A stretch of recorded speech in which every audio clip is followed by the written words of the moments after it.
Halo, selamat malam teman-teman Cuan Troopers semuanya. Balik lagi ya dengan Sukor Sekuritas di TikToks kita malam hari ini. Selamat malam ya Surya, teman-teman semua nih yang baru join. Jadi buat teman-teman mungkin yang baru pertama kali ya nonton live TikToks dari Sukor. Jadi TikToks itu adalah Trader Talks.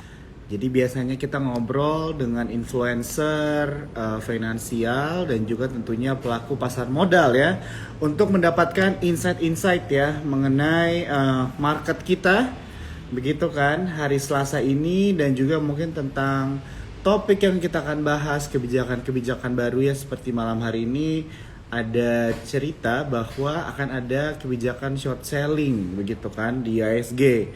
Nah, ini tentunya kan menuai pro dan kontra ya. Teman-teman sendiri mungkin boleh nih chat di comment section juga nih, kira-kira setuju nggak nih ada kebijakan short selling. Ya, jadi kalau misalnya short selling itu kan memang ada ya, di contohnya di Nasdaq ya, di Amerika Serikat begitu kan. Nah, tapi bagaimana dengan Indonesia? Apakah Indonesia siap gitu kan? Dan juga kita melihat dari market kita juga sekarang kan, apakah kebijakan ini malah membuat IHSG itu sulit untuk rebound? Nah, itu juga bisa menjadi pertanyaan ya. Oke, ada yang nggak ngerti tentang short selling? Nanti akan coba kita tanyakan langsung nih sama narasumber kita malam hari ini ya. Jadi malam hari ini narasumber kita adalah Olivia Cahyadi ya teman-teman ya. Jadi Olivia ini adalah financial content creator juga ya. Dan ini bukan yang pertama kali kita ngobrol-ngobrol dengan Olivia begitu. Nah, nih pas banget ya. Jadi bisa dijelasin pro and cons-nya. Boleh banget ya teman-teman ya. Jadi malam hari ini kita coba interaktif juga begitu ya, karena mungkin memang susah ya kalau misalnya kita mau belajar banyak dari TikToks.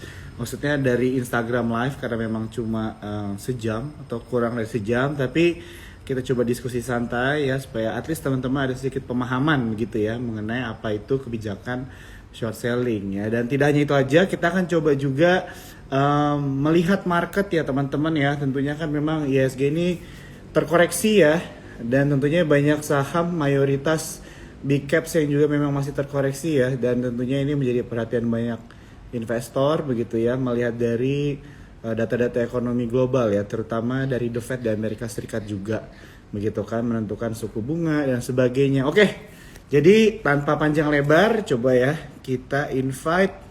Halo, Selamat malam. selamat malam. Suara gue oke kan, jelas ya? Oke, suara gue aman? Aman, selalu aman. Wih, selalu aman. Oke, apa kabar Olive? Baik, Baik ya. Jo gimana kabarnya? Bertemu lagi Baik, kita. baik. Iya, soalnya udah lama juga ya kita nggak ngobrol, kayaknya tahun lalu ya, bener nggak ya? Kayak udah, sebulan lewat kayaknya deh. Udah lama deh. Iya kan? Udah lebih dari 2 bulan lah kayaknya ya. Kayaknya ya, Hmm. udah lumayan lama nih kita nggak ngobrol-ngobrol bareng. Iya, iya. Jadi kita mau lihat nih, udah 2 bulan yang ngobrol bareng, apakah sentimennya masih sama atau tidak? Kita Gitu lihat kan obrolannya. ya. Boleh, Iya, iya, boleh, iya. boleh.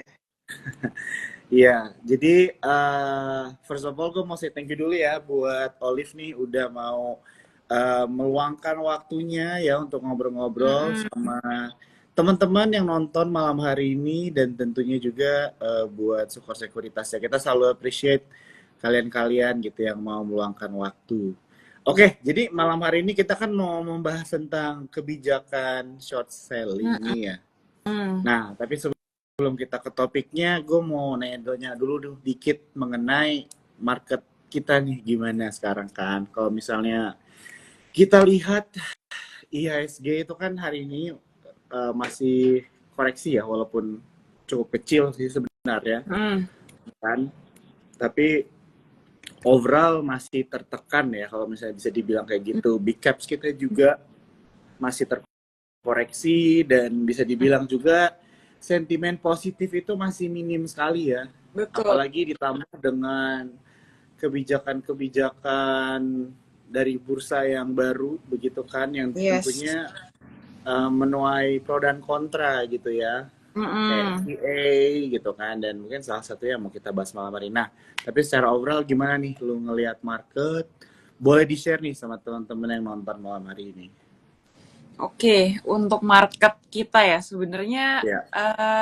ya kita teman-teman udah rasain juga sih sendiri gitu ya. Market kita lagi bisa dibilang nggak genah lah gitu. Lagi outflow asingnya tuh juga sudah melimpah ruah ya. Hmm. Dari kestabilan kurs kita itu juga pasti berpengaruh sama kondisi market kita gitu, dan Ya. juga kan tahun ini kan akan ya pergantian presiden ya, jadi asing masih ngeliat nih kira-kira Indonesia ke depannya gimana bakal didrive sama presiden yang baru gitu ya. Mungkin Hmm. menunggulah kebijakan-kebijakannya seperti apa di nanti tahun periode presiden yang baru gitu. Jadi ya lagi sepi sentimen, lagi banyak berita yang buruk sih kalau di Hmm. IHSG ya, lagi di pasar modal kita sekarang gitu. Dan juga tadi kayak yang Jo bilang gitu juga ada kebijakan-kebijakan, regulasi-regulasi baru nih Hmm. yang mencengangkan lah, Ya. bisa dibilang seperti itu, yang Ah. bikin Hmm. kita kayak aduh kenapa sih harus keluarin regulasi seperti ini kayak gitu. Hmm. Iya, iya, iya, benar ya. Jadi kalau misalnya kita lihat ya istilahnya lagi minim angin positif begitu kan di ISG Mm-mm. gitu ya. Jadi itu juga mungkin salah satunya kemarin katanya Morgan Stanley kasih underweight ya buat Iya. indeks kita. Karena salah Mm-mm. satunya adalah alasannya yang lo mention tadi ya, yang lo mention tadi. Jadi di mana menanti government yang baru begitu kan, Mm-mm. karena ada kebijakan fiskal yang baru dan sebagainya.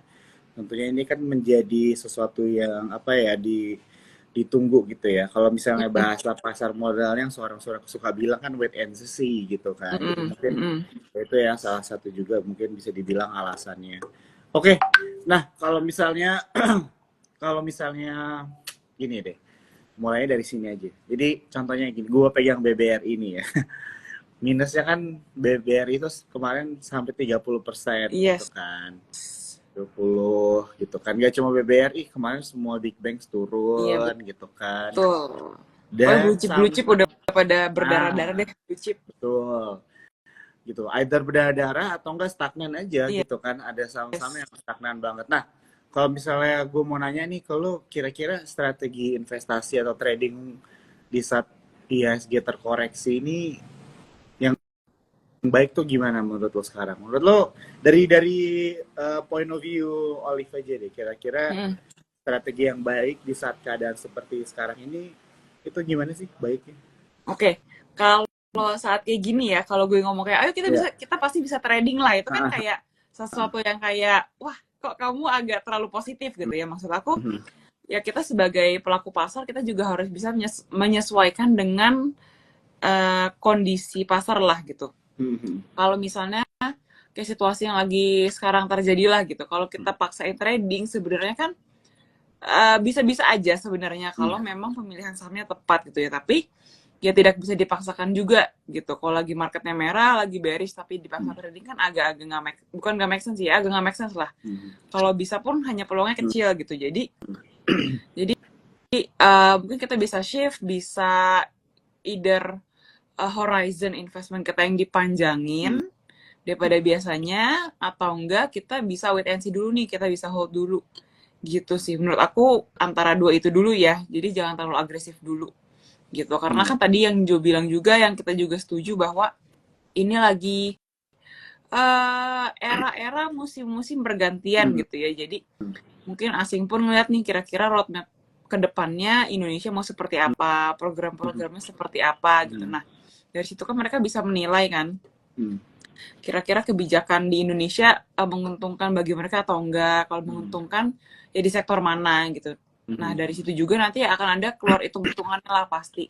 Ya, Gitu sih kurang lebih gambaran besarnya ya, Jo. oke, oke, siap, setuju banget ya. Jadi eh, Mm-mm. bisa dibilang posisi wait and see itu juga smart ya, di mana teman-teman bisa mungkin ngumpulin di cash gitu ya Mm-mm. teman-teman ya. Tapi at the Mm-mm. same time juga bisa mengambil opportunity ya kalau misalnya kalian mau buy on weakness gitu ya, Yes. atau mau nyicil saham yang menurut kalian fundamentalnya bagus. Jadi sebenarnya semuanya balik lagi ke masing-masing kalian ya, Liv ya, Yes, gitu kan. Jadi yes. tujuannya kalian itu apa gitu? Karena mungkin ada orang yang investasi for long term gitu kan, ada juga orang yang trading gitu kan, Betul. ada yang nabungnya bulanan. Kalau memang udah ngerasa fundamental perusahaannya bagus, udah ada conviction bahwa perusahaan ini akan bagus untuk jangka panjang, ya kenapa Mm-mm. enggak gitu. Walaupun keadaan market sekarang gitu ya. Karena kalau Mm-mm. misalnya gue lihat juga sih sebenarnya banyak perusahaan fundamentalnya bagus gitu ya, di Mm-mm. bursa, tapi memang lagi tertekan aja gara-gara marketnya memang lagi kurang Betul. favorable gitu ya. Betul. Oke. Oke, kita mau masuk nih ke topiknya nih, Liv. Jadi tadi sebelum lu join, mungkin kalau lihat juga tadi ada beberapa teman-teman kita yang udah bertanya-tanya mengenai Mm-mm. short Mm-mm. selling gitu kan. Gue mau nanya nih sama lu mengenai tanggapan adanya pemberlakuan short selling di bulan Oktober katanya yang gue baca di berita ya Mm-mm. 2024. Tapi sebelum ke pertanyaan itu mungkin gue ganti dulu. Boleh dijelasin nggak apa itu short selling? Karena tadi yang nanya masih cukup Masih mendasar. bingung Dan I ya. think ya dan I think itu bakal helpful buat teman-teman semua nih yang belum tahu. Jadi apa itu short selling dan kira-kira bagaimana mekanismenya? Short selling itu sebenarnya apa ya?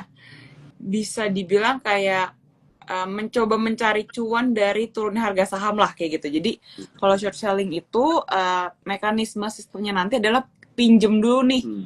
pinjem sahamnya gitu. Jadi teman-teman pinjam sahamnya untuk jual di harga atas, nanti buyback lagi beli lagi pas harganya turun ke bawah gitu. Simpelnya sih seperti itu istilah short selling gitu. Jadi ya teman-teman pinjam dulu kalau memang perhitungan teman-teman gitu. Karena tadi aku sempat baca kan ada yang bilang juga oh short selling nih untuk para spekulator gitu lah. Tapi Hmm. di satu sisi aku mikir juga kayaknya kalau memang ada orang-orang yang memang udah tajam analisanya, udah tajam intuisinya, dia bisa menganalisa sebenarnya kayak ya sah-sah aja kalau mereka mau short selling gitu ya. Tapi mungkin kebanyakan orang mungkin yang belum aware, yang belum tahu, jatuhnya jadi spekulasi. Nah, itu yang bahaya sih Jo. Gitu. Ya, Karena ya. intinya kan kita kayak bilang ke yang ngasih pinjem sahamnya, gue bisa nih jual saham di harga atas, nanti gue beli buyback lagi di bawah gitu. Baru nanti gue balikin lagi ke lu sahamnya kayak gitu. Kurang lebih Ya, seperti itu sih. Jadi minjem saham bukan saham kita ya. ya, ya, Gitu. ya. Mm-mm. Oke, jadi kurang lebih itu ya teman-teman ya short selling. Jadi yang gue tahu juga memang short selling ini kan nggak cuma di dunia pasar modal, tapi di forex juga ada gitu Mm-mm. ya short selling dan sebagainya. Mungkin teman-teman kalau suka nonton kayak Big Four itu kan short selling ya. Iya, Lo udah pernah nonton kan ya filmnya kan. Jadi sudah. dari mereka berempat itu mereka short selling ekonomi properti waktu itu kan di Amerika Iya, Serikat gitu. Jadi mereka udah wanti-wanti bahwa akan crash gitu kan. Nah, jadi mereka yes. actually make money dari ekonomi yang crash gitu kan. Mm-mm. Mungkin ya kurang lebih gitu ya short selling ya. Jadi katanya short selling juga disebut jual kosong tadi yang kayak dimention sama Olive. Jadi memang Betul, transaksinya itu dibuat tanpa adanya saham tersebut gitu kan. betul. Jadi memang ya bisa dibilang spekulasi juga gitu kan. Mm-mm. Spekulasi atau ya analisa lah ya Iya. dibilangnya begitu. Jadi untuk menjawab teman-teman short selling apa secara singkatnya ya bisa dibilang seperti itu. Begitu. Nah, tapi Mm-mm. teman-teman juga boleh banget nih ya untuk contohnya belajar-belajar lagi lebih dalam mengenai short selling ya. Kalau misalkan mau boleh tuh nonton di Netflix itu ya Iya. mengenai Big Four atau mungkin kalau mau googling tentang George Soros juga ya Mm-mm. 1998 itu dia juga short selling ya Mm-mm. teman-teman ya makanya itu salah satunya juga kenapa ekonomi kita bisa hancur tuh di Mm-mm. 798 Pokoknya Michael Burry ya, ya yang Big Short. Michael Burry ya di Big Short kok Big Four Nah, gue ya Big Short oh Big Four Company sorry ya. nggak ada yang ini lagi koreksi gue oke Big Di Four Big apa Short tuh teman-teman kita rekomen sih aja ya. Kalau oh teman-teman iya mau iya nonton ya. Big Short iya Boleh iya teman-teman. betul. Mungkin lebih ngerti kalau nonton film sih. Iya Kayaknya ya. iya iya iya Tuh. oke. Nah mungkin sebelum kita next ke pertanyaannya tadi ada teman-teman di sini ya yang bertanya mengenai saham. Ini kita tampung ya, nanti live di seperti Mm-mm. biasa di Q&A kita di akhiran kita bakalan ngejawabin pertanyaan teman-teman yang malam hari ini ya. Mm-mm. Nanti mungkin Olive bisa bantu kasih lihat pandangan bebas dari mana aja, Olive, seperti biasa. Lo kalau mau ngasih teknikalnya aja Boleh, atau kalau mungkin lo ada insight fundamentalnya boleh banget ya boleh. teman-teman. Jadi boleh banget di sini kalau kalian mau interaktif bertanya pertanyaan saham-saham yang kalian pegang mungkin di portofolio kalian atau yang sedang kalian cari dan pengen ada insight tambahan boleh banget ya. Dan aku mau info juga buat teman-teman sekali lagi kalau kalian mau merchandise menarik dari Sukor Sekuritas, boleh banget ya tinggal screenshot aja malam hari ini live-nya. Terus jangan lupa tag Instagram Sukor dan juga Instagramnya Olive ya yang belum Yes. follow mungkin boleh nih follow Ci Olive ya. Oke, kita lanjut. Jadi pertanyaan selanjutnya adalah jadi dengan kebijakan short selling ini kan tadi udah dijelasin apa itu Mm-mm. short selling ya Mm-mm. dan bagaimana mekanismenya. Tanggapan lu gimana nih secara personal mengenai kebijakan ini gitu kan? Karena kebijakan ini katanya masih dirampungkan, masih Mm-mm. didiskusikan gitu, tapi pemberlakuannya akan mau dicoba di Oktober 2024 nih. Ini yang gue dapat ya dari Mm-mm. berita. Nah, tapi kalau misalnya lo ada Iya, insight-insight atau boleh banget tanggapan lo mengenai kebijakan ini apa, boleh nih di-share ke teman-teman semua. oke.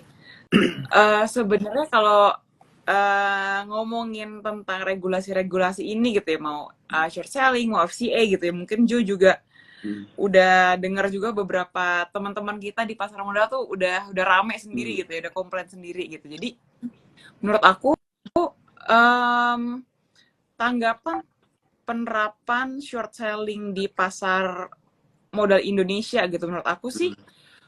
eh, kayaknya bukan untuk sekarang deh menurut Hmm. aku Hmm. gitu.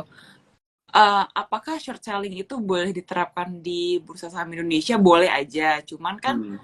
sebenarnya baiknya nih bijaknya para regulator tuh lihat dulu kondisi pasar saham Indonesia itu seperti apa gitu ya. Hmm. Maksud aku bukan cuman lihat dalam ngomongin angka doang nih Hmm. gitu. Jadi misalnya bukan cuma gara-gara oh jumlah investor kita meningkat kok, jumlah transaksi juga meningkat, yang Hmm. buka akun saham juga makin banyak sekarang gitu Hmm. ya. Not as simple as that sih, karena itu terlalu Hmm. terlalu plain lah buat Hmm. buat kita lah. Hmm. Terlalu masa penilaiannya serendah itu sih gitu. Hmm. Tapi yang perlu dan mungkin dan memangnya harus ditinjau lagi adalah apakah para pelaku pasar ini, para investor ataupun trader ini memang mereka yang udah fully understand gitu loh. Mereka yang udah ngerti mekanisme pasar saham itu seperti apa, keuntungannya seperti apa, risikonya seperti apa, volatilitasnya juga seperti apa gitu ya. Jadi jangan cuma semena-mena menerapkan aturan yang terdengarnya kayak fancy lah, keren banget gitu ya, just because di luar negeri itu udah ada lalu diterapin di Indonesia gitu. Jadi ya nggak bisa dipukul rata seperti itulah gitu. Karena menurut aku kalau dari zaman corona itu kan pertama kali boomnya banyak banget tuh investor kan langsung pertumbuhannya banyak. Nah tapi dari situ kan banyak juga yang tumbang gitu ya. Menurut aku itu karena tidak didukung dengan fondasi yang kuat gitu, tidak didukung dengan literasi finansial dan pengetahuan tentang investasi dan keuangan sih gitu. Jadi menurut aku kalaupun mau diterapkan short selling ataupun regulasi-regulasi lainnya gitu ya, sebaiknya sih dilihat dulu market kita seperti apa, udah dewasa atau belum gitu ya. Kalau sekiranya memang sudah bisa, udah capable buat nanggapin segala macam jenis regulasinya, ya udah why not gitu. Tapi kayak yang tadi kita lihat di awal aja Jo gitu kan, maksudnya masih ada beberapa teman-teman di sini yang bingung gitu, short selling tuh apa sih? Belum dengar gitu ya. Aku tuh belum ngerti istilah short selling, mekanismenya seperti apa, keuntungan kerugiannya seperti apa gitu ya. Nah, berkaca dengan investor yang seperti ini, apakah regulator tuh masih benar-benar mau nih menerapkan short selling gitu? Takutnya, khawatirnya adalah dengan regulasi yang ya mau dibilang membabi buta atau regulasi yang makin kesini makin banyak gitu ya, ini akan merugikan kita juga. Tapi dari sisi investor asing melihat kok pasar saham Indonesia sekarang udah cenderung tidak terlalu stabil ya, udah kayaknya udah nggak terlalu menguntungkan lagi deh gitu. Nah itu kan ada regulatory risk juga seperti itu gitu sih. Jadi ya untuk sekarang masih lebih banyak kontranya sih Jo menurut aku ya. Ya, ya, ya. Oke. Mm-mm. Jadi ya gue paling stuck sama kata-kata lo yang lo bilang mungkin investor kita belum dewasa lah ya. Kita bisa dibilang Mm-mm. juga sebenarnya bursa kita ini masih terhitung muda gitu ya. Kalau misalnya kita Betul, masih membandingkan muda banget. dengan bursa di luar negeri begitu kan. Dan Mm-mm. kadang-kadang kalau misalnya kita lihat ada kebijakan baru juga kan belum bisa disosialisasikan dengan baik gitu ya kepada Betul, para iya. investornya, contohnya kayak seperti FCA kemarin gitu kan, Mm-mm. masih banyak yang bingung dan sebagainya. Yes, Dan benar ya, yang namanya literasi itu juga penting ya teman-teman ya. Kalau misalnya kita lihat betul di, sekali. di Indonesia itu finansial literasi itu cukup minim begitu Mm-mm. ya, apalagi mengenai kebijakan-kebijakan baru seperti ini begitu kan. Jadi ya Mm-mm. itulah ya, dan mungkin eh, kalau tadi lu udah mention lah ya pro cons-nya ya istilahnya lah ya. Mm-mm. Ya, jadi Mm-mm. kalau misalnya dari pro and cons-nya yang paling bisa gue lihat sih sebenarnya kalau dari berita di luar negeri dan sebagainya, mungkin dari film yang kita udah mention juga tadi kan seperti ini ya, istilahnya short selling ini bisa menekan pasar lah ya. Jadi kalau Mm-mm. misalnya ya kan karena orang mungkin jadi ada yang lebih banyak spekulasi untuk harga turun Iya. begitu kan, dan akhirnya bisa terdampak ke pasar Mm-mm. juga begitu Mm-mm. kan. Ya inilah yang salah satunya, dan kalau nggak salah gue pernah baca juga sebenarnya short selling itu juga ada hukumnya di fatwa MUI kayaknya Iya, itu dibilang haram juga betul. gitu Makanya nih kan. lagi, lah kok tiba-tiba MUI Nah, langsung bilang haram gitu kan, nggak ya boleh ya untuk ya yang hukum-hukum syariah lah iya iya gitu. betul. Nah Mm-mm. jadi ini misalnya ya ini istilahnya buat teman-teman yang nonton ini mau di mention sekali lagi, short selling ini masih dirampungkan ya, jadi masih didiskusikan, belum tentu juga kan ada kebijakan ini, tapi tiba-tiba ada beritanya ya, Mm-mm. obrolannya. Nah tapi Mm-mm. kalau misalnya kita Mm-mm. lihat begitu kan memang banyak pro consnya, dan kalau misalnya yang seperti Olive bilang tadi memang lebih banyak consnya gitu ya, apalagi dengan keadaan market seperti sekarang ini kan itu menjadi suatu kekhawatiran lah ya, bisa dibilang Iya, kayak gitu ya. Ya, ya, ya, kita ya. hanya khawatir, investor asingnya juga makin khawatir sama market Indo gitu kan. Kayak Ya, ya. kemarin aja pas FCA itu udah, waduh Mhm. asing istilahnya mungkin udah bohwat juga kalian ini ada apa Iya. lagi sih market Indo gitu kan. Terus belum lagi nanti ditambah short selling gitu ya, ada Ya, asing makin mikir deh, aduh mau iya, iya. invest di Indo apa enggak ya, kalau enggak mendingan yang lain aja lah istilahnya gitu, lebih Mhm. lebih lebih stabil sama mungkin lebih ada pertumbuhannya lah gitu. Nah itu kan maksudnya Ya, kita kena double kill juga tuh kalau kayak gitu, ya, ya. sayang banget market Indo. Ya, betul. Setuju banget ya. Bahkan asing juga bisa short sell saham-saham di bursa kita juga, begitu kan. Mm-mm, mm-mm. Dan tentunya Gitu. ini sangat ya bisa memberatkan pasar juga ya. Jadi ya inilah ya bisa dibilang beberapa pro and cons-nya dari short selling ini ya, Mm-mm. kebijakan ini gitu kan. Oke, jadi kalau misalnya nih ternyata rampung kebijakan short selling ini, kira-kira menurut lu ini akan mengganjal rebound ISG kita nggak begitu kan? Karena kan kalau dilihat ISG kita ini cukup tertatih-tatih ya beberapa bulan kemarin Iya dengan betul. berita yang suku bunga di Amerika Serikat nggak turun-turun gitu Iya. kan, yang dari 5 kali mau cut rate sekarang kemungkinan cuma hanya satu. Kalau gue Iya. secara personally itu pun gue agak pesimis Iya. gitu kan, dan BI juga Aduh. mempertahankan suku bunga. Nah kalau dari lu sendiri kira-kira apakah rebound ISG akan terganjal dengan kebijakan short selling ini? Sebenarnya kalau apakah terganjal kebijakan short selling, menurut aku ya impact-nya tidak sebesar pengaruh kayak pelemahan rupiah sih, gitu. Kayaknya yang masih lebih berpengaruh adalah kejadian-kejadian di makroekonomi kita gitu ya, pagi sekarang kan lagi yaitu yang kita mention, terutama ada dua itu sih, ketidakstabilan politik sama kurs kita yang masih melemah gitu kan, menyebabkan Hmm. daya saing kita juga turun gitu, dan daya konsumsi kita juga turun sih karena itu gitu sih. Jadi mungkin lebih kedua faktor itu sih Jo dibanding short selling gitu ya. Mungkin short selling cuman kayak sentimen-sentimen kecil gitu ya kan, karena masih kayak tadi Jo bilang ini kan belum ditetapkan resmi dan Ya. pasti gitu kan. Jadi masih ada beberapa bulan lagi nih untuk tahap mungkin evaluasi gitu ya, atau ditinjau lagi gitu. Jadi menurut aku tidak sebesar itu sih untuk short selling. Oke, siap.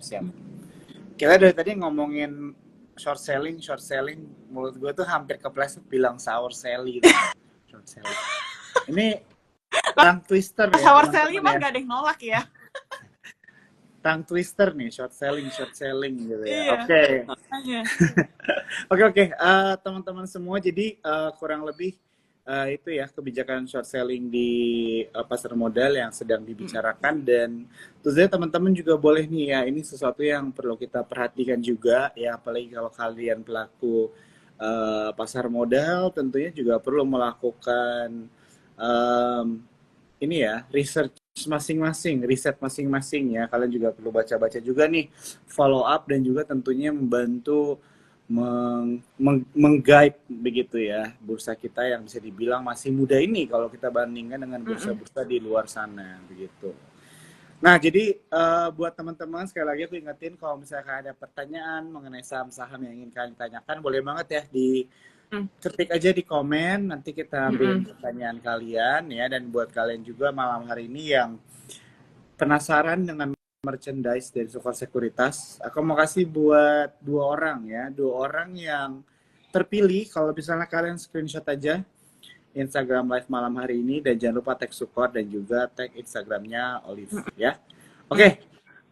Olive, pertanyaan gue mungkin tinggal dua lagi sebelum Boleh. kita ke pertanyaannya teman-teman semua.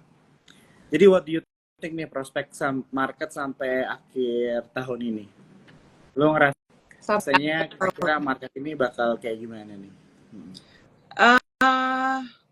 Gue rasa kayaknya masih agak-agak berat sih kalau kayak gini. Gitu, apalagi ya itu mungkin kita lihat setelah pelantikan kali ya. Menurut gue gitu ya. Kayak setelah, karena kan yang penting kita butuh blueprint yang jelas dulu nih biar kedepannya kayak gimana. Nah, on the way ke situnya nih yang penuh perjuangan berdarah gitu ya. Apalagi masih banyak ya peraturan-peraturan yang mungkin bikin kaget atau yang bikin gak stabil gitu sih Jo, sama pelemahan rupiah lah ini coba ditanganin lah. Kalau rupiah bisa menguat, semoga ada angin seger dikit-dikit lah. Gitu menurut aku. Karena ya sekarang berapa, 16.5 ya? Lumayan juga loh itu bikin pada kebakaran semua tuh 16.5 segitu.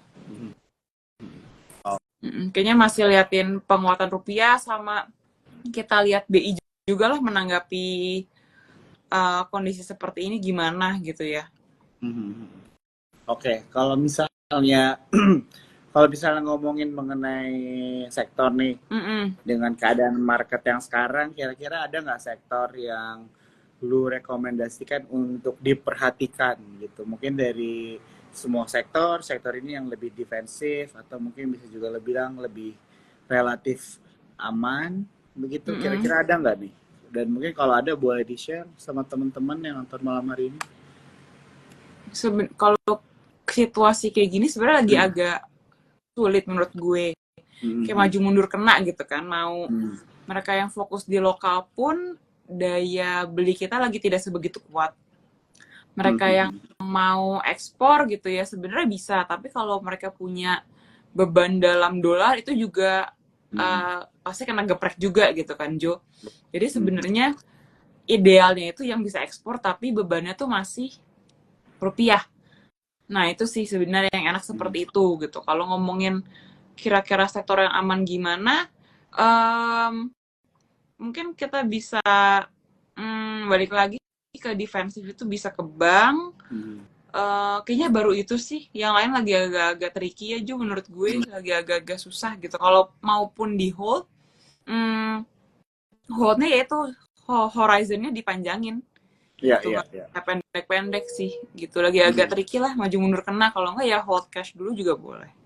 Kalau enggak bisa shifting ke instrumen yang lebih konservatif gitu, misalnya RDPU seperti itu ya, bisa dicek-cek juga gitu. Oke, ya. Gue setuju ya dari yang lo bilang mengenai, jadi balik lagi dengan jangka waktunya ya teman-teman ya. Either kalian go for long term gitu kan, atau very short gitu kan. Jadi tentunya ini semua menentukan kesuksesan kalian dalam berinvestasi ya. Jadi kalian tujuannya juga harus diperhatikan ya, either kalian memang trading atau investasi begitu kan. Jadi kalau misalnya memang kalian sudah investasi for long term, di dalam keadaan market seperti ini kalian nggak boleh gampang goyah gitu ya teman-teman ya. Jadi sesuaikan dengan trading plan kalian juga gitu ya, dan tentunya follow up gitu ya dengan laporan keuangan yang sudah keluar ya setiap kuartal. Teman-teman boleh memperhatikan juga nih gimana prospek ke depannya dari saham-saham yang sudah kalian pilih ya atau investasikan. Oke, ya. Jadi satu pertanyaan lagi nih dari gua, nanti kita mungkin coba ambil pertanyaan teman-teman ya yang nanya-nanya tentang saham malam hari ini. Jadi kira-kira ada nggak nih tips untuk teman-teman yang nonton malam hari ini, apa nih kira-kira deh kalau dari lo yang perlu dilakukan di keadaan seperti sekarang ini market gitu kan? Karena menurut gue pertanyaan ini dari setiap influencer pasti berbeda-beda dari setiap orang gitu kan, karena setiap orang punya pengalaman dan cara berpikir yang berbeda. Nah tentunya pasti apapun jawabannya akan helpful nih buat teman-teman kita semua di sini, yang mungkin ada beberapa juga yang baru memulai nih investasi kan, baru mulai investasi tapi marketnya naik kayak gini bisa juga kan. Nah jadi mungkin boleh di-share nih, kira-kira ada nggak tips apa yang buat yang berguna lah buat teman-teman malam hari ini. Oke, menurut aku kalau kondisi kayak gini, it's either ambil aman aja, main aman banget, kalau enggak, kalau ngomongin saham ya, atau enggak bisa RDPU sih, RDPU cash, kalau enggak mau ambilnya blue chip banking aja gitu. Tapi kan blue chip banking juga lagi lumayan ya juga, lagi turun banyak gitu. Dan seperti yang kita tahu juga, banking kan penggerak indeks ya, jadi kalau memang indeks kita mau naik ya pasti ada perlu injek juga nih ke sektor perbankan gitu. Jadi bisa dipilih 4 bank lagi pada turun, dipilih aja kira-kira yang mana yang teman-teman suka dari 4 bank itu, lalu entry levelnya juga diperhatikan. Menurut aku di harga-harga sekarang sih udah cukup menarik ya Jo, gitu, di harga-harga sekarang gitu. Tapi kalau memang teman-teman masih belum yakin dengan pasar saham, nggak ada salahnya itu pegang cash, atau kalau masih mau yang ada return-returnnya dikit, masukin RDPU juga boleh sih. Gitu. Oke, ya. Thank you ya Olive untuk jawabannya. Jadi ini buat teman-teman semua ya, beberapa strategi atau bisa dibilang tips juga dari Olive buat kalian yang menghadapi market seperti sekarang ini ya. Jadi tadi dari banking benar ada beberapa juga yang actually harganya cukup menarik gitu ya. Menurut gua BMRI ini udah cukup dekat supportnya juga, BBRI juga udah terkoreksi dalam banget ya. Dan tentunya bisa dibilang harganya itu menarik gitu. Tapi kalau dari gua mungkin disarankan untuk kalau emang masuk mungkin cicil gitu ya teman-teman ya. Jangan langsung all in ya.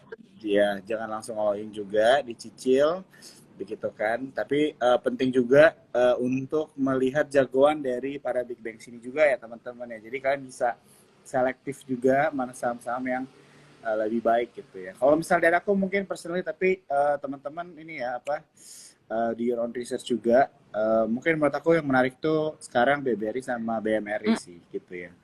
Jadi mungkin teman-teman bisa lihat itu juga. Dan mungkin kalau dari gue sama ini ya, consumer goods juga oke lah ya, Liv, bisa dibilang sebenarnya. Walaupun sebenarnya cukup agak lambat naiknya, tapi biasanya ini menjadi saham pilihan ya, saham defensif di saat market lagi kurang menarik sih, biasanya begitu. Tapi tetap teman-teman lakukan riset masing-masing ya. Oke, kita coba ini. Jo, kata yang traveler idea perlu jam terbang ya kalau mau trading short selling. Betul. Iya. Oke, kita coba ini ya. coba ambilin pertanyaan dari teman-teman yang nonton malam hari ini. Mm-mm. Oke. Tadi ada yang paling pertama nih ya. Sebentar. Ada yang nanya view Antam, Ci. Antam ya. Mm-mm. Sebentar, aku buka dulu. Antam. Mm. Wah, aku udah lama nih gak ngecek Antam. Udah 1-2 ya. Terjunnya Mm-mm. lumayan. Bentar. Antam, Antam. Koreksinya sih lumayan ya Antam ini. Mm. Udah cukup dalam juga dia. Eh, wah, Antam ya. Aku sih masih nggak dulu deh. Belum dulu untuk Antam sih. Mhm. Kayak masih mungkin bisa turun lagi dikit kali ya. Coba cek aja kok udah satu di 1.100-an deh. Gitu. Karena Mhm. masih masih belum patah nih downtrendnya begini. Oke. Masih menguji sih, belum patah sih Antam. Better not dulu kalau aku. Better not kalau aku untuk Antam. Kalau ya, kalau belum masuk better not ya untuk Antam ya. Mm-mm. Belum ada tanda-tanda sih. Coba aku cek flow-nya dulu. Iya, masih belum ada yang masuk segimana banget, belum ada inflow-nya yang cukup signifikan. Oke. Ini menarik nih. Kita lanjut lagi ya pertanyaannya ya. Tadi yang nanya Antam sudah dijawab. Ini pertanyaan dari Sio Sinchan. Malam, bagaimana dengan pandangan saham Goto nih? Waduh, Goto ya. Yap. Saham Goto ya. Wah, gimana udah Hmm. gocap ya si Goto ini ya. Pandangannya untuk apa nih? Apa yang ditanyain gitu pandangannya kan karena terlalu lebar ya aku juga bingung jawabnya. Mau dari mana? Kalau untuk masuk sih enggak, mau spek buy pun aku juga nggak mau gitu. Kalau dari fundamental kayaknya juga enggak deh gitu karena kemarin aku baru ngobrol sama temanku gitu ya. Kenapa sebenarnya better Grab daripada Goto gitu? Karena Goto itu sebenarnya cuma localize. Kalau Grab itu kan kita udah ada beberapa negara lah ya dan mereka dan itu works gitu loh di negara-negara luar gitu. Tapi Goto ini bedanya cuma kayak hype sesaat doang sih gitu. Jadi menurut aku kayaknya mau dipegang long term pun juga susah sih kalau kayak gini gitu. Apalagi ada notasi-notasi banyak di Goto. Aku sih enggak sih untuk Goto Oke. Iya, gitu. iya. Memang udah gocap ya teman-teman Iya, ya. Dan terus bisnis ada modelnya ada juga kayak bisa ditiru banyak gitu loh Jo. iya. Kan mereka kan ada Gojeknya, ada GoPay-nya gitu kan. Sekarang Grab juga ada untuk ride hailing-nya, untuk makanan juga ada, untuk pembayaran juga ada gitu kan. Dan terus kalau udah kayak gitu mau apa lagi gitu kan? What else? Mau gimana lagi Goto? Ya, ya, ya. Oke, ya jadi kalau Goto memang eh, apa adanya aja ya Iya, teman-teman. Jadi memang tidak menarik begitu kan. Apalagi iya. kemarin yang berita ownernya banyak yang exit ya. Mm-mm. Eh, dan tentunya ada FCA juga begitu kan. Jadi risky lah ya teman-teman, bisa di very risky gitu. Jadi ini tanggapannya ya mengenai Goto Mm-mm. gitu. Kayaknya nggak dulu deh Goto. Oke, teman-teman yang nanya kok di save nggak ini live-nya? Ini live-nya di save ya teman-teman ya. Jadi kalau kalian mungkin ketinggalan tadi nontonnya, jangan khawatir, kalian bisa nonton ya di Instagramnya Sukor ya. Nanti kalian bisa nonton dari awal. Oke, ada yang nanya saham Pani nih. Kalau ngeliat Pani gimana? Wah, Pani. Mm-mm. Pani jujur aku kurang ngikutin sih kalau Pani. Bentar. Mm-mm. Pani.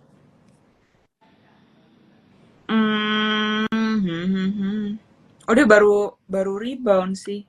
Mhm. Dari supportnya aku sih kurang perhatiin Pani jujur gitu. Kalau mau masuk, Mhm. ya ini kan hari ini dari Jackson nih. Mhm. Coba aja kita lihat kalau beberapa hari ke depan ya, dia masuk ke Mhm. area, ke demand area lagi di sekitar 47-48 itu boleh di take buy, tapi kalau turun di bawah 47 buang dulu. Hmm. Oke, Iya, oke. Pani baru masuk properti jadinya, baru berubah jadi properti. Ya. Oke, itu untuk untuk Pani ya.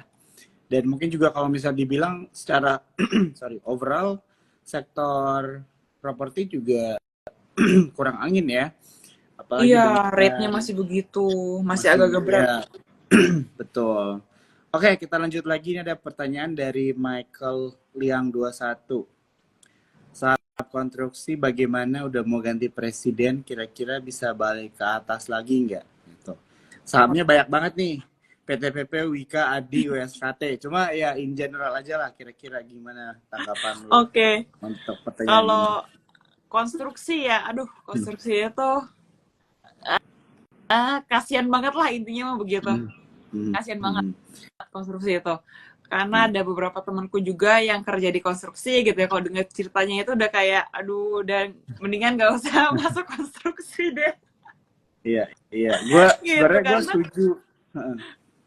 gitu ya, karena dari mereka yang bisnis modelnya memang sudah sangat berisiko gitu ya. Lalu mereka juga pasti debt to equity ratio-nya pasti tinggi gitu ya. Apalagi dengan situasi kondisi seperti ini kayaknya uh, itu udah di at the very bottom lah Hmm. di list orang-orang tuh adalah konstruksi menurut aku gitu ya, kayak Ya, ya. ada harapan apa lagi nih konstruksi ini gitu kan, maksudnya ya dari yang teman-teman dengar mungkin cerita di lapangan gitu ya, atau di media sosial kan teman-teman juga udah suka baca gitu ya kisah-kisah mungkin mereka yang jadi vendor-vendornya seperti apa, pembayarannya seperti apa Hmm. gitu. Nah dari situ menurut aku bisa kita nilai lah, kita lihat ternyata konstruksi ini tidak seindah yang dibayangkan lah gitu, walaupun memang Hmm. dengan pembangunan yang mungkin lagi digenjot gitu pasti ada andilnya lah sektor konstruksi itu. Tapi balik lagi kan kita mikirnya uh, oke sih ada tawaran, ada tender gitu ya, tapi Hmm. apakah itu akan memberikan cuan ke perusahaan itu atau enggak gitu, atau yang ada malah oh suruh dibikin dulu nanti bayarnya itu beberapa tahun kemudian gitu Hmm. kan, bisnis modelnya kan seperti Hmm. itu ya Hmm. sebenarnya konstruksi gitu, jadi bangun dulu baru nanti Hmm. dijual seperti Hmm. itu gitu sih Jo. Kalau Ya. konstruksi agak susah ya Jo ya. Iya. Jadi buat yang nanya mungkin Michael ya. Jadi benar ya kalau misalnya konstruksi ini ya ya setiap orang mungkin beda-beda kali ya gitu ya Ya cari mungkin saja. ya, Tapi memang konstruksi ini kan eh, yang dari gua dengar ya banyak politiknya juga gitu betul. kan. Jadi memang kadang-kadang bisa terdampak ke performance dari perusahaannya gitu kan. Betul. Nah, contohnya di sini kan si Michael dia bertanya nih, bagaimana udah mau ganti presiden, kira-kira bisa balik ke atas lagi nggak?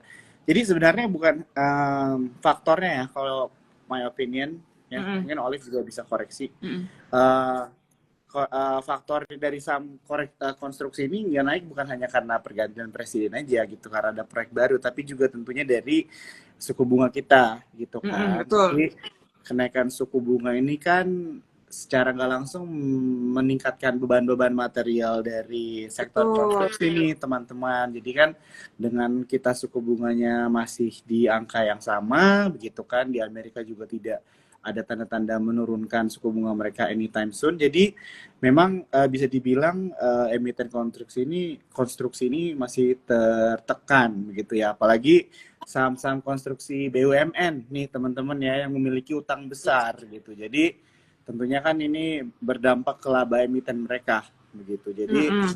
inilah Mm-mm. cerita mengenai sektor konstruksi gitu ya. Jadi cuma tidak serta merta hanya pergantian presiden, tapi itu juga harus melihat dari keadaan ekonomi juga sekarang gitu kan. Karena tadi bisnis modelnya kan udah dijelasin sama Olive, itu banyak pembayarannya tuh di bisa di depan gitu kan, bisa di belakang, tapi itu biasanya jangka panjangnya itu ada gitu ya, jangka jangka waktunya itu ada, dan disitulah Mm-mm. pembayaran keluarannya bisa berfluktuatif sesuai dengan suku bunga yang ada gitu. Mm-mm. Betul.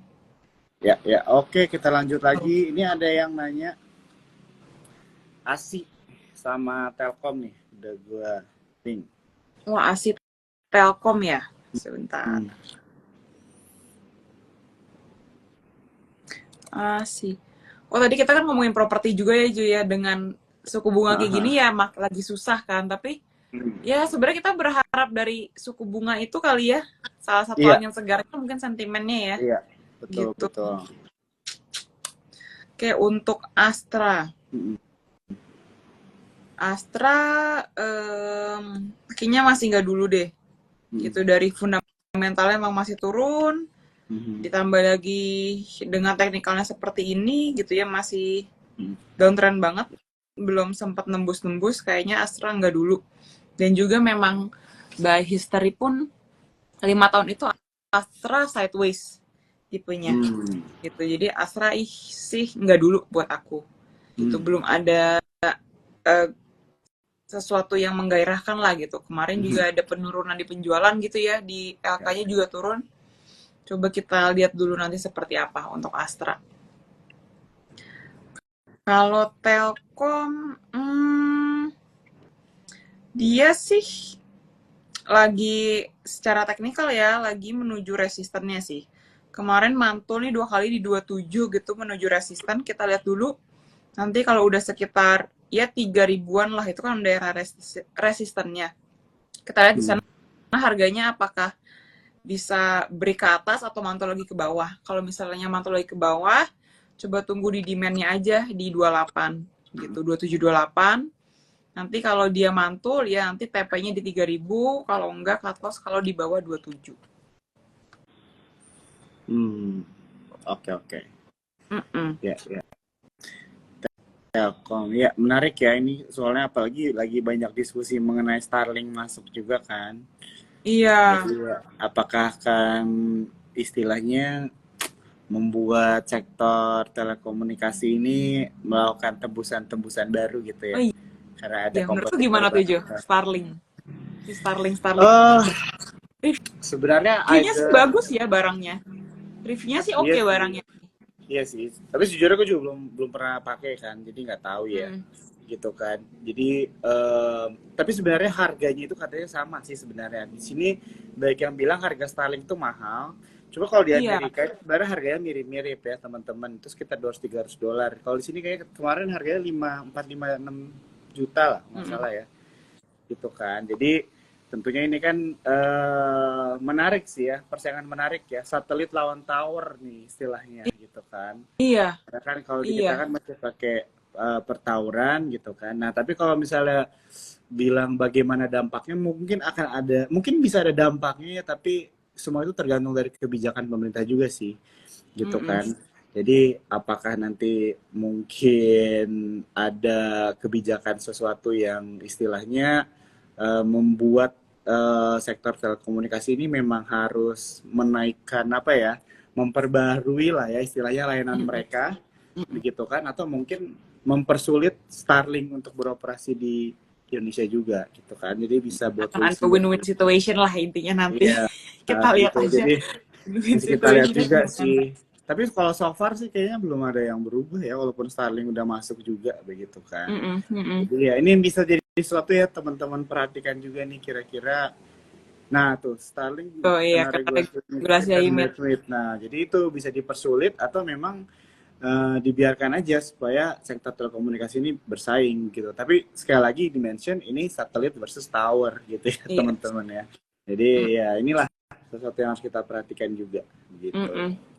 Oke, satu pertanyaan lagi kali ya teman-teman. Ini ada yang nanya, coba kita lihat. Ini tadi ada yang nanya Pani, udah dijawab ya. Nanti Paling kalian boleh nonton udah. lagi dari awal ya. Ada yang nanya Bris nih, gimana? Bris, Hmm, bris, bris, Bris. bris. Wah, 5 hari ke belakang dia naik sih Mm-mm. 8,7% ya. Iya nih, Bris lagi oke ya. Bentar ya, Bris itu coba. Karena dia kan udah mau kalau sebelumnya ya di 26 itu dia rejection candle sih. Dan dia kan turun lagi. Jadi ini kan udah mau TW 26 nih. Hmm. Sebenarnya sih ada double bottom gitu ya. Cuma kita lihat dulu deh di 26 dia seperti apa. Apakah nembus atau dia akan balik lagi ke bawah gitu. Karena khawatirnya karena ada 2 candle di bulan Maret nih sama di bulannya ada 2 rejection candle gitu yang bikin kayak seolah-olah ada 2 gunung di atas lah gitu. Takutnya tidak nembus lagi gitu, malah jadi pelan-pelan downtrend gitu untuk Bris. Better lihat dulu di 26 kayak gimana nanti gitu. Oke. Ini buat yang belum masuk ya. Mm, Ya, ya, ya. betul. Oke, teman-teman, udah dijawabin ya pertanyaannya semua sama Olive ya. Buat teman-teman kalian semua, kalau misalnya tadi aku lihat ada beberapa pertanyaannya sebenarnya udah dijawab ya. Dan itu kalian bisa nonton aja dari awal di Instagramnya Sukor Sekuritas ya. Dan buat teman-teman juga malam hari ini yang mau merchandise mereka yang Sukor, aku mau kasih buat 2 orang. Jangan lupa untuk screenshot aja ya Instagram live kita dan tag Sukor dan juga tentunya tag Instagramnya Olive. Thank you. Merchandise support tuh bisa lucu loh. Thank you Cici Om. Gue dipanggil Om loh. Aduh. Wah, thank you Om. Udah langsung gue matiin aja. Oke, Liv, gue mau say thank you dulu ya buat waktunya dan buat teman-teman semua malam hari ini. Sampai ketemu lagi ya di T-Talks dan C-Talks kita selanjutnya. Selamat malam. Oke, selamat malam.